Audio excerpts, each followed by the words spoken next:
श्रीराघवेन्द्रस्तोत्रम्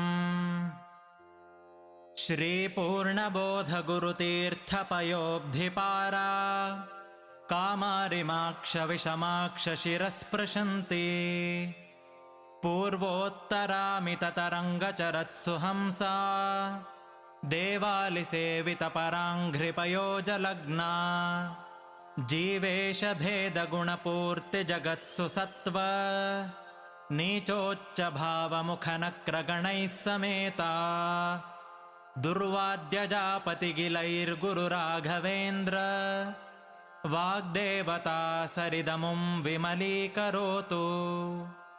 श्रीराघवेन्द्रः सकलप्रदाता स्वपादकञ्जद्वयभक्तिमद्भ्यः अघाद्रिसम्भेदनदृष्टिवज्रः क्षमा सुरेन्द्रोऽवतु मां सदायम्।